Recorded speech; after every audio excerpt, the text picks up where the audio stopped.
இல்ல ஐயா ஆணைமுத்து அவர்களுடைய புத்தகத்துல கலவி குறித்து ஐயா பெரியார் சொன்னதாக அவரே எழுதியிருக்கிறது பல விஷயங்கள் இல்லங்க. அவர் சொல்லியிருக்காரு. கலவி குடுத்து பேசியிருக்கார். பெண் விடுதலையிலிருந்து வரும்போது இது எல்லாம் உள்ள வந்துரும். ம். ஆனா, அவருடைய 3 பக்க கட்டுரையில ஒரு லைன மட்டும் எடுத்துட்டு, இது பெரியார் சொன்னாருன்னு இப்ப நான் ஒண்ணு எழுதுறேங்க. ம். நான் அதுக்கான எடுத்துக்காட்டாக இன்னொருத்தர சொன்னாரு.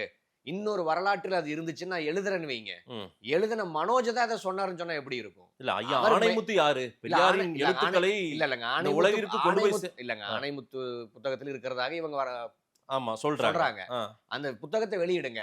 ஆ. ஆதாரம் இருக்குல்ல? இல்ல தாட்ஸ் ஆஃப் பெரியார்ல கலவி குறித்து நெறைய இல்ல விஷயங்கள் இருக்கட்டுங்க. இருக்கு நீங்க இருக்கு. சொந்த மகளோட உறவு கொள்ளுங்கன்னு பெரியார் சஜெஸ்ட் பண்ணாரா?